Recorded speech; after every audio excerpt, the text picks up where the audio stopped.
and it's a part of like in terms of what I do in terms of entertainment is being a little bit hyperbolic sometimes. I don't.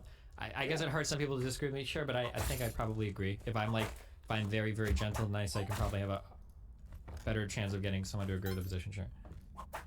Okay. As long as we're on the same page about that. But yeah, some of this stuff is your brand, so of course I'm trying to like keep that in mind as I'm watching it, and giving feedback. Was there anything frustrating like in your own performance or in Bosch's performance that you'd like me to like kind of be on the lookout for? Or Um, I said something that's really bizarre. No, hold on. I think the most frustrating thing that happens is that I think that there are a couple things. My mind just went to like 5 different areas at once. Okay, let me focus. One thing is that it feels like Vosh knows that he has to like come to terms with an uncomfortable question.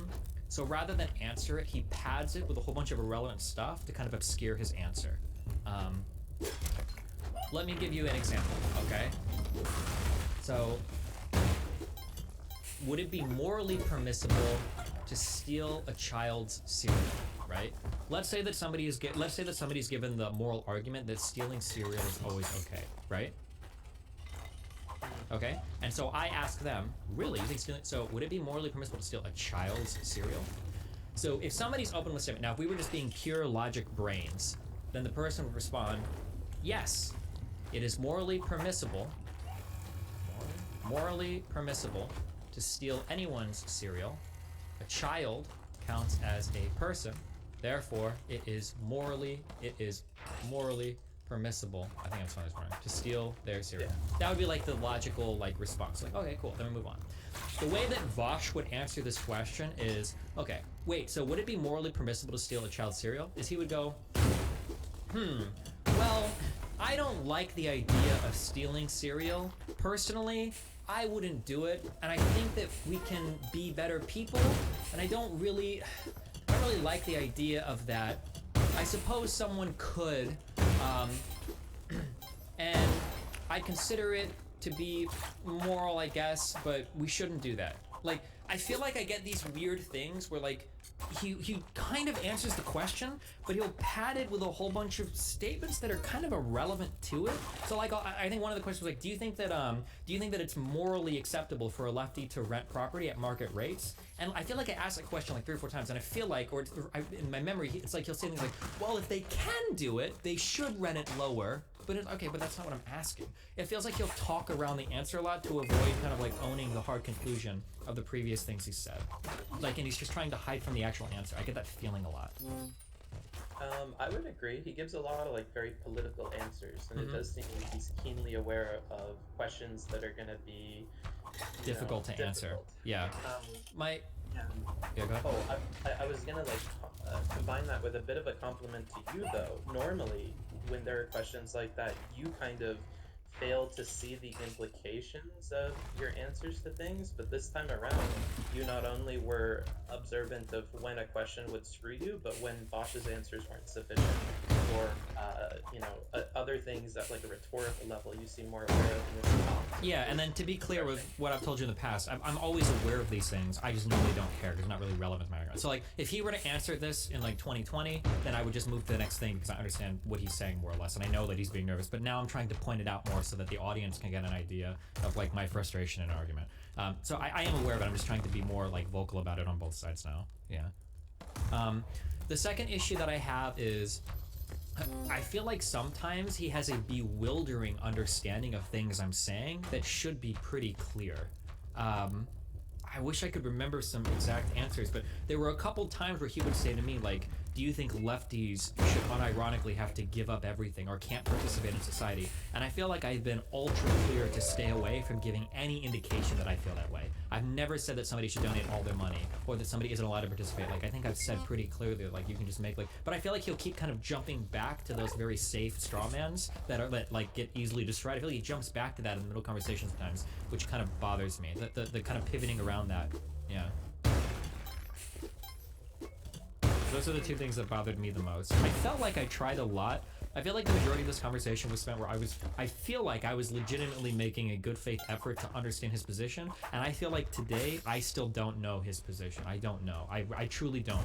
I don't know if he thinks it's morally permissible to be like the most capitalist person you can be in a society, or if you should strive to live like a little bit more morally, especially when he's making like very weird moral arguments like, well, you can do it if somebody else would just do it otherwise, because that seems unreal to me that anybody would believe that more. Like, oh, so it's okay to engage in some immoral action if somebody else would just step up and do it regardless? That feels unreal to me.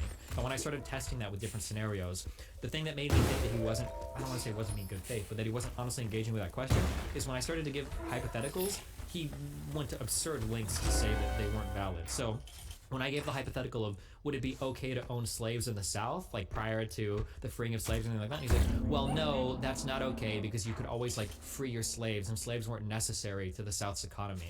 And it's like, that's really weird. It felt like the Rittenhouse argument where he was saying like, well, I think if a black guy is being unjustly chased by 10 men, he should submit himself and hope that like they treat him well. Like that. It felt like he was like trying to like avoid certain hypotheticals in really insane ways, which made me feel like there's no way he's honestly engaging with the question. But I'm not sure. That's my feeling on it. Yeah. And that's very tough to deal with in the moment. Like, I know that you can tell the audience that he's avoiding something and point it out at like a meta level, but in terms of changing the question in a way that's going to invite him to answer it, or even like debate tactic him into a position where he's going to have to answer it in a roundabout way, I think are things I'm going to look at going through the review. So some alternatives for you for sure. Mm-hmm.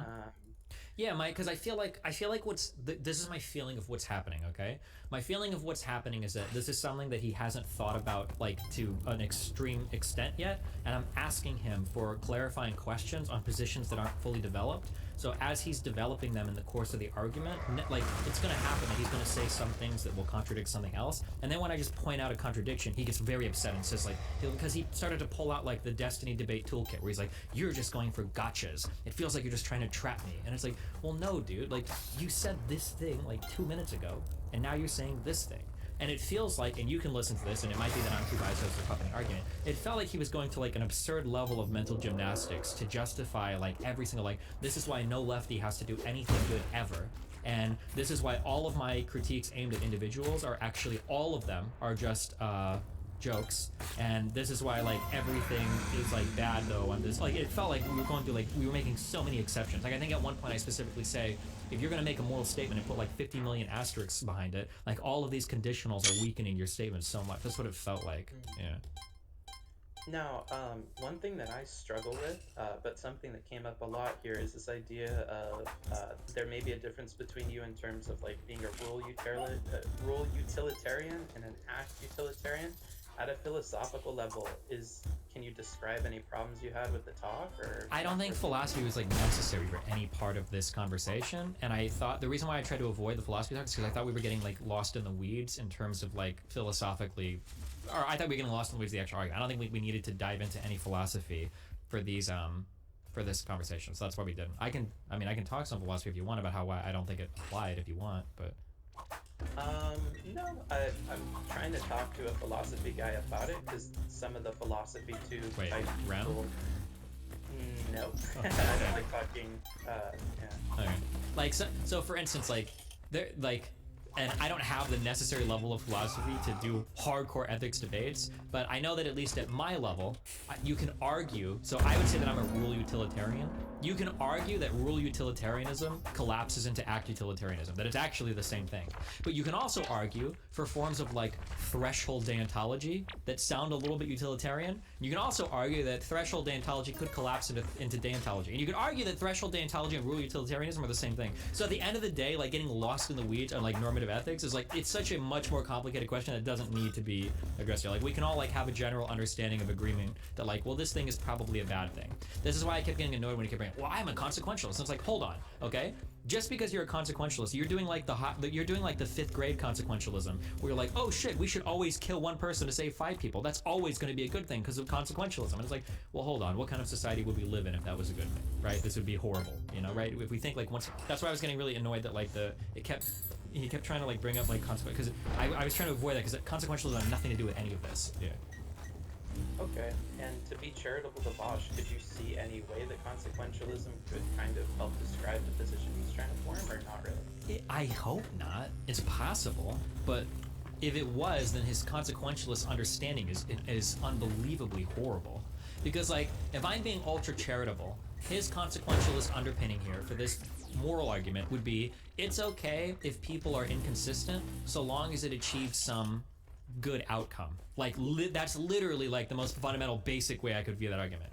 But like, and that works in one scenario, that works like in a one-off. But the problem with that thinking is that like, if you have a whole bunch of people that are being inconsistent, they might be good one day, but the next day they could be fucking horrible. Like, you might have a person that lies about Breonna Taylor, but they're achieving a good outcome, so that makes it okay. But then tomorrow they might lie about fucking QAnon. And you can't say like, well, hold on, you could lie this time, but you can't lie that. Like, you're creating a system of chaos at that point. Like, that's such a ridiculous way of viewing viewing anything, of ethics or epistemology or anything. Like, okay.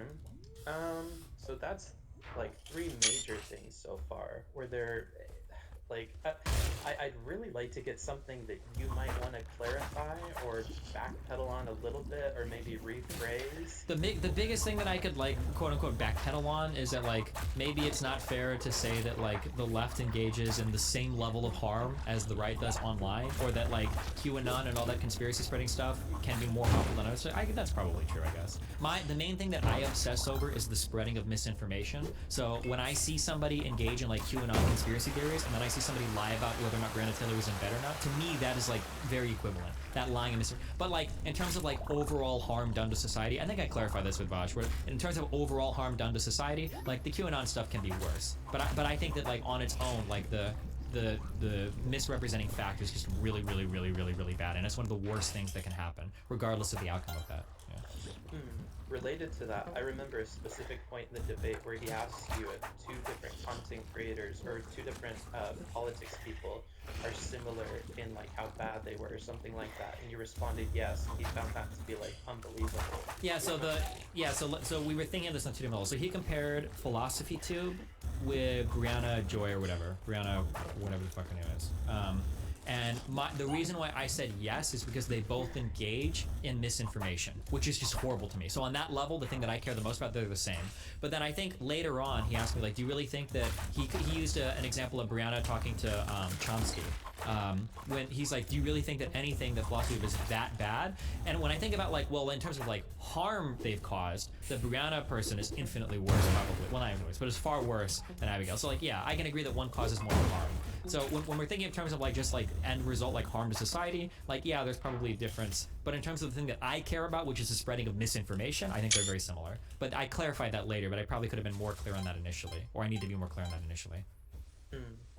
Okay, yeah, I'm happy to hear that, because I think that's more or less what the Bosch side may have wanted out of you.